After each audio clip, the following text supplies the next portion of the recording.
The mood in the country around this issue is a mix between total despair and rising anger. And I would say this, that without action, without somehow the contract between the government and the people being renewed, without some trust coming back, then I fear deeply that that anger will grow. In fact, I think there is now, as a result of this, a genuine threat to public order. And that is the very last thing that we want. This is my video update on this Tuesday afternoon, August the 26th, coming to you from Nicosia, Cyprus. Let's talk about some news, and let's start things off with some statements from U.S. President Donald J. Trump. He was speaking to reporters in the Oval Office, and Trump said some interesting things connected to Russia, to China, to Project Ukraine. Trump said that he is seeking a nuclear arms treaty, a nuclear arms peace with Russia and also with China. Trump wants nuclear arms deal with Russia and China. The U.S. president has said he discussed limits on nuclear arsenals with the Russian counterpart in Alaska. Yeah, so Trump was asked about what's going on with Russia and Project Ukraine and everything that was discussed in Alaska, any progress on that front. And Trump said, you know, we talked about more things than just Project Ukraine with Russia. We talked about a nuclear arms deal. A lot of nuclear weapons, Trump said. A lot of nuclear weapons.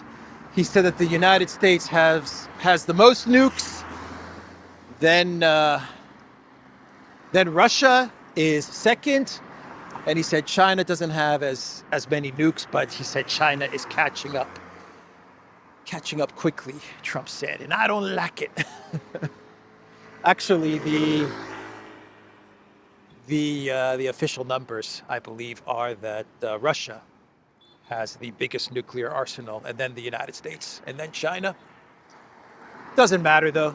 There are more than enough nukes to destroy us all. So a nuclear arms deal is a very welcome development. I'm all for it. So that is what Trump said there.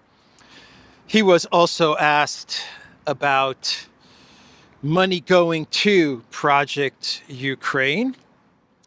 And Trump said that the United States no longer funds Project Ukraine, directly funds Project Ukraine. Indirectly, well, that's a whole different story. Through NATO, that's a whole different story. But directly funding Ukraine, he said that the United States is not doing that anymore. Trump claims America no longer spends money on Ukraine. The U.S. is now profiting from selling weapons to Kiev. Its president has said, we don't pay any money to Ukraine anymore. Do you know that? In fact, it's the opposite. They request through NATO. We deal with NATO. We deal really with Ukraine, Trump explained. NATO pays us in full and does what they want. Right. We pay NATO, and then NATO does what they want. We deal with Ukraine. We deal with NATO. We don't really deal with Ukraine, right? We deal with NATO. We don't deal with Ukraine. And who's NATO? Who exactly is the number one country in NATO? Who is it? Could it be the United States? Maybe, just maybe. So this is new. This is new. I don't even know what this is, to be honest. Let's check it out. Let's see what's going on here in Nicosia.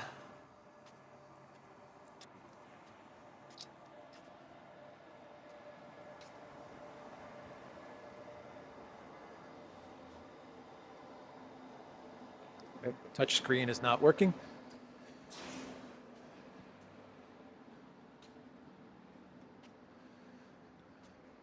Got an amphitheater right here.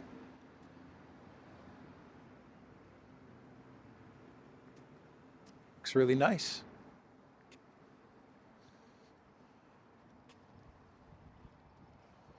Okay.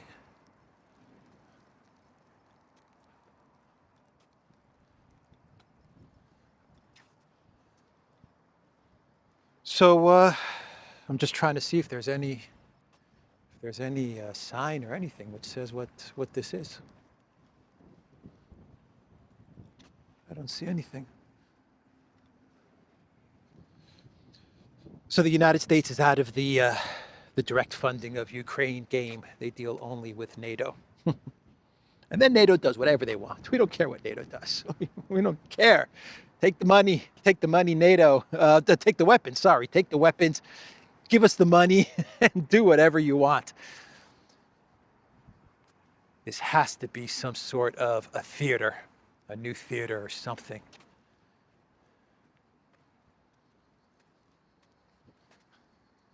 Because there's the Tamil. All right. Interesting find. Let's go this way. Wonder if we can walk down there. Maybe like that.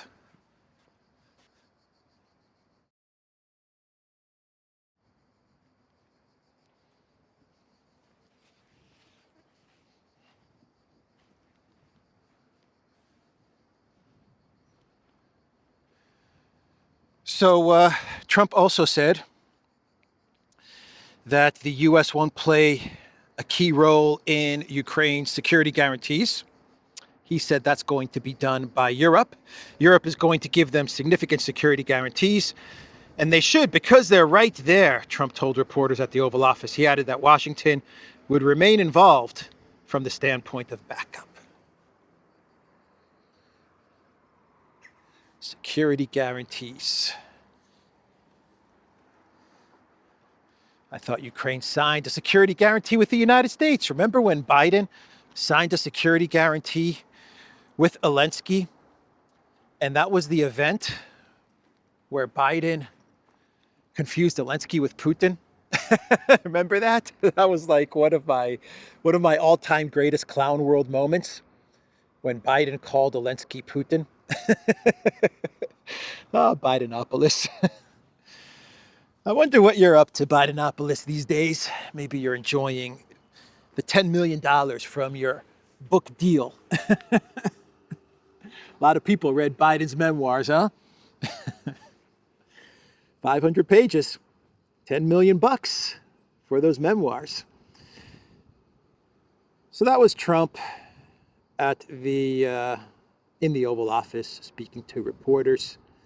Reuters is saying that the United States, when they were with Russia in Alaska, that they offered Russia all kinds of energy deals to try and get Russia to agree to some of the concessions that the U.S. was throwing out there to come to a conclusion, a resolution to Project Ukraine. And so they tried to entice Russia with all kinds of energy deals, like ExxonMobil helping develop various projects in Russia, and they also tried to convince Russia to work more with the United States than with China when it comes to energy projects. So they also tried that as well. This is according to Reuters. Exclusive U.S. and Russian officials discussed energy deals alongside latest Ukraine peace talks. So that was some of the leverage that the United States tried tried to exert over Russia, if you could call it leverage, so that you could get to some sort of a Ukraine deal or a Ukraine freeze, as well as try to pull Russia away from China, is to offer Russia all kinds of energy cooperation and energy deals. And it looks like Russia did not fall for it. I'm sure they're interested, but that's not going to take precedent over the existential crisis, existential threat that is NATO and the proxy war against Russia in Ukraine. So Germany is pledging 9 billion euros per year to Project Ukraine. 9 billion euros, at least until 2026. So 2025, 2026. Germany is promising 9 billion euros to the Zelensky regime. And they made this promise on the very same day that BlackRock Merz said that Germany's welfare system is not sustainable. Unbelievable, man. So Merz tells the German people, you know what, your welfare, can't afford it. Pensions, healthcare, education, infrastructure, whatever. We just can't afford it anymore. And then the finance minister travels to Kiev with a big black suitcase and he says, you know what? We're going to promise you 9 billion euros for 2025 and 2026. And who knows, maybe beyond that, maybe even beyond 2026.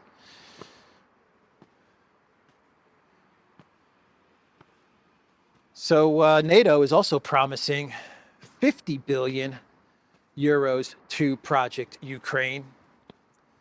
That is the promise from NATO.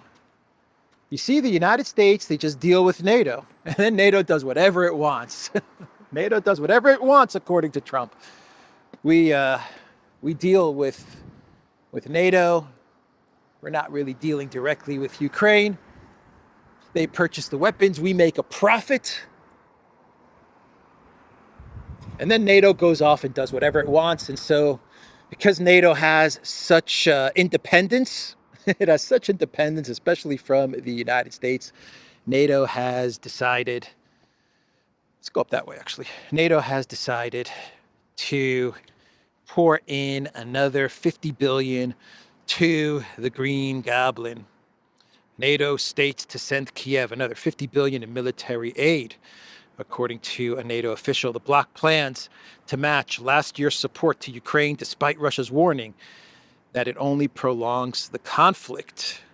Asked about the alliance's stance as Washington and Moscow pursue peace efforts, Dragone said NATO would continue military assistance and even increase it, accusing Russia of stalling dialogue. He also expressed hope that Western sanctions, which he described as aimed at increasing internal tension against Russian President Vladimir Putin, would be tightened. This guy, Dragone, is the military chairman for NATO, military committee chairman or some title like that, some useless, ridiculous title. Anyway, yeah, we're going to tighten up the sanctions, according to Dragone, and that's going to maybe help out in some sort of a Putin regime change. Just maybe.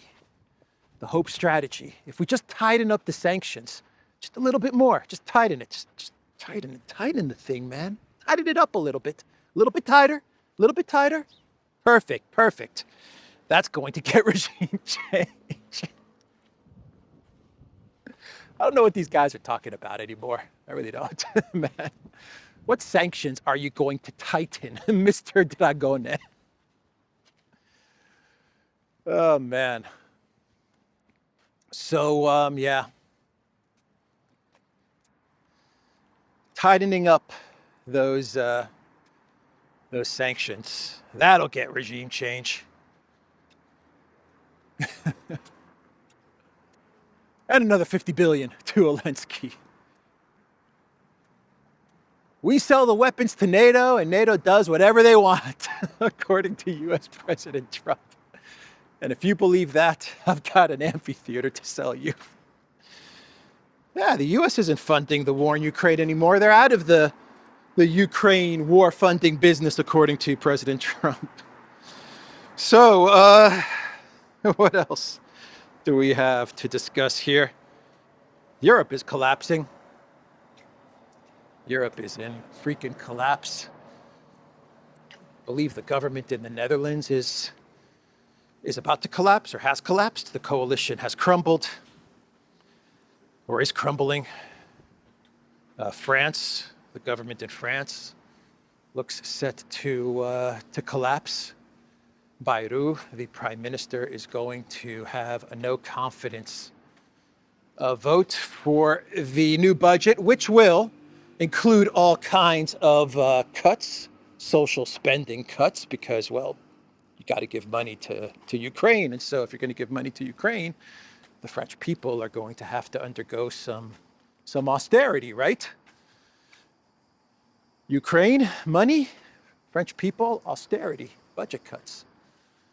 And so they're going to put the budget to a vote, and it doesn't look like the Macron government, the Bayrou government, is going to make it, and they might collapse as well. French government risks collapse after Bayrou calls high-stakes confidence vote.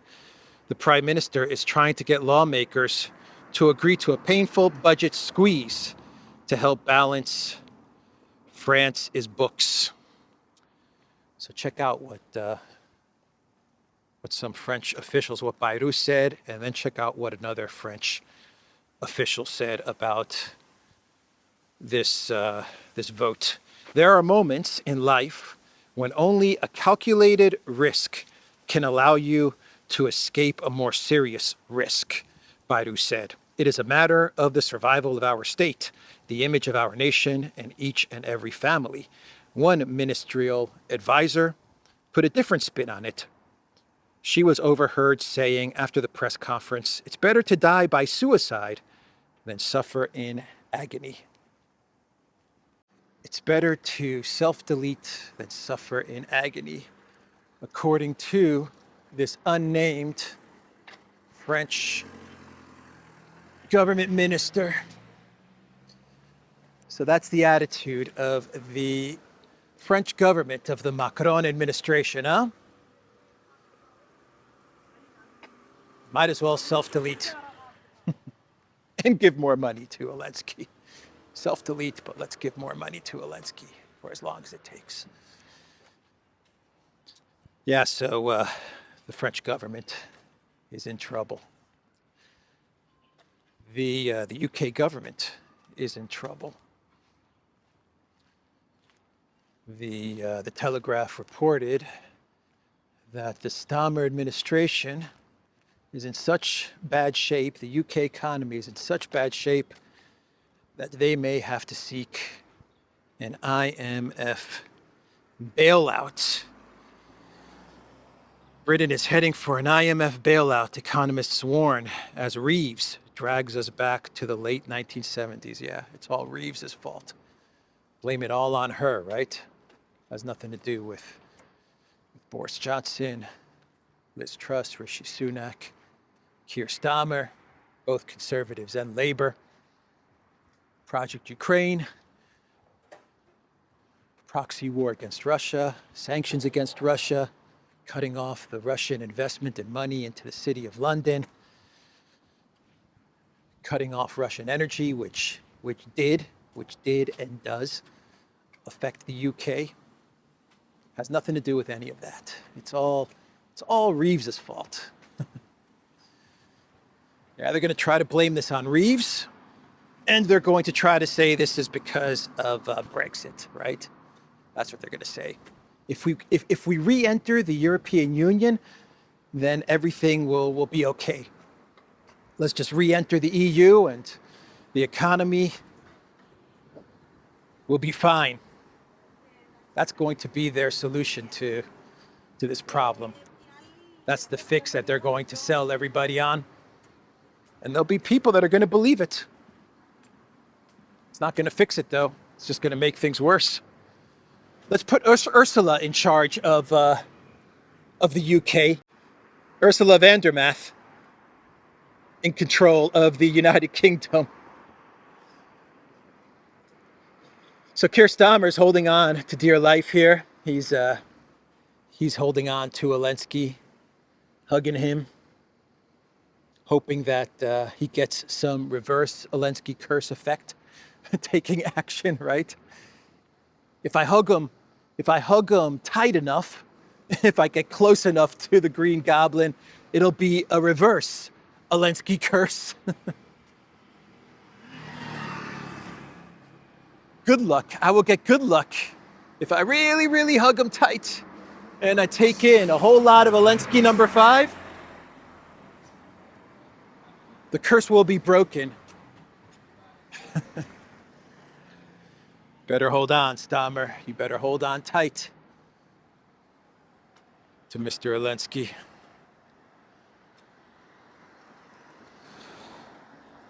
So on the front lines in Ukraine, the Russians appear to have now encircled or are about to encircle Seversk. The latest reports are saying that about 5,000 Ukrainian armed forces fighters risk being encircled by Russian troops near Seversk in the DPR. This will be the 4th major encirclement by the Russian armed forces recently.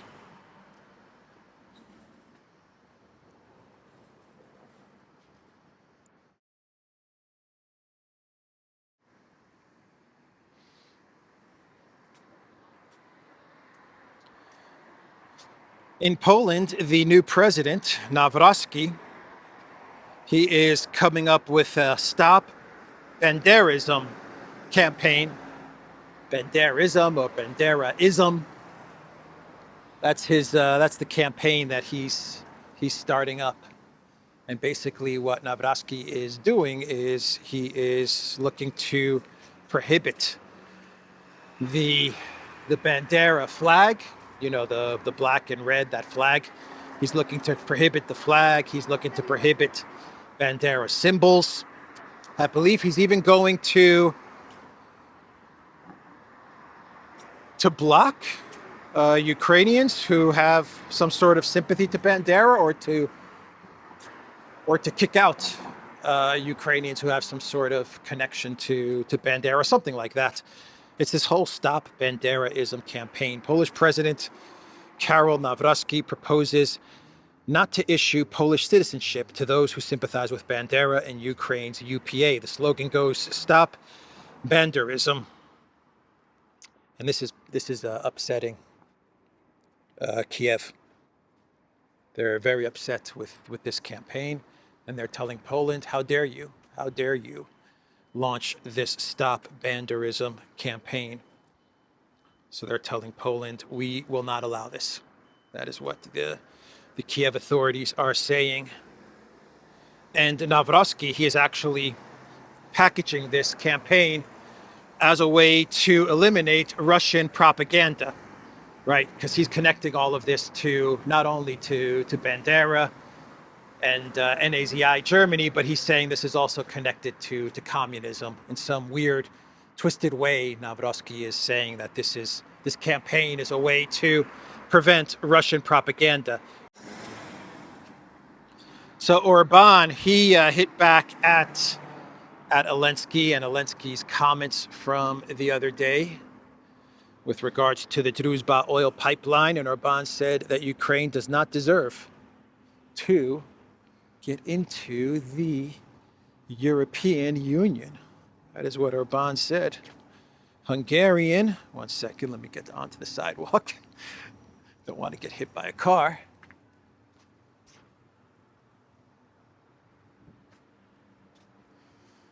A lot of stuff is closing down, man.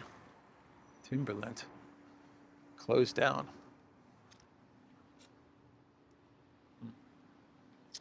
Anyway, Hungarian Prime Minister Viktor Orban described Zelensky's comments as a public threat and a confession that Kiev had intentionally jeopardized his country's energy security because we don't support the EU membership, according to Magyar Nemzet on Monday. This shows that the Hungarians made the right choice, Orban added. Earlier this year, Hungary blocked EU accession talks with Ukraine following a national referendum in which more than 2 million Hungarians, around 95% of voters, rejected Kiev's bid. Orban, proven right. The people of Hungary proven right in their referendum vote. How can you have Ukraine in the European Union when they are attacking your energy security? Impossible, huh? European values. If you don't let us into the EU, if you continue to purchase Russian oil, then we're going to attack your pipelines. EU values, EU solidarity. So that was Orban's statement in reply to Zelensky's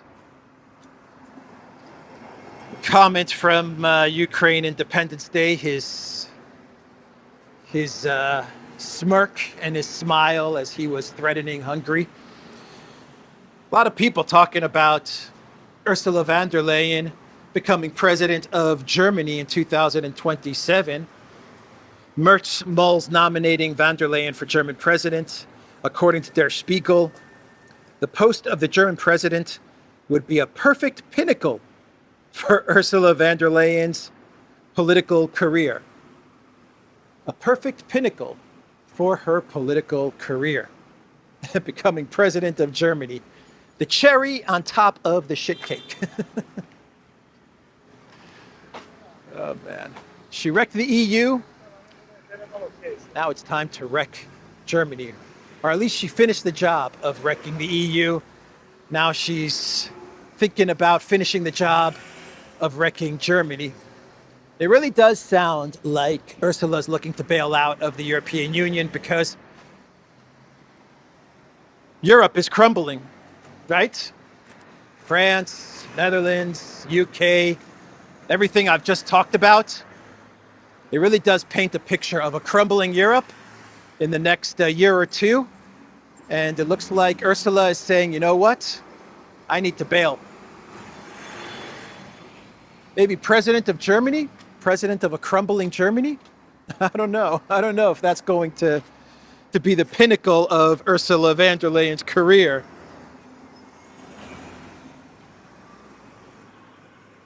But anyway, that is what Der Spiegel is saying. Oh man, should we do a clown world?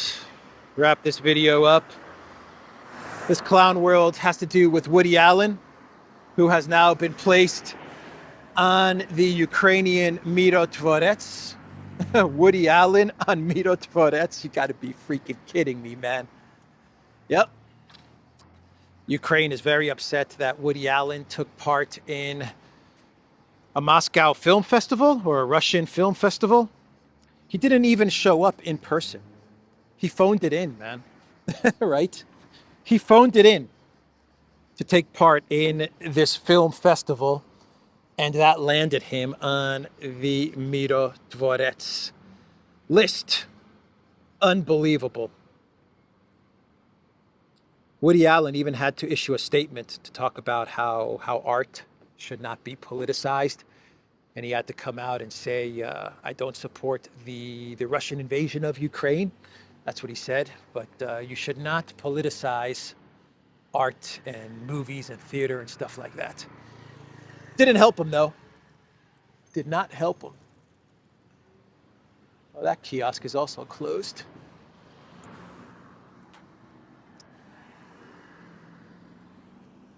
So that's the clown world. Anyway, that's the video, everybody. TheDuran.locals.com. We are on Rumble and Telegram and X. And go to the Duran shop. Pick up some merch. I will see everyone tomorrow. Take care.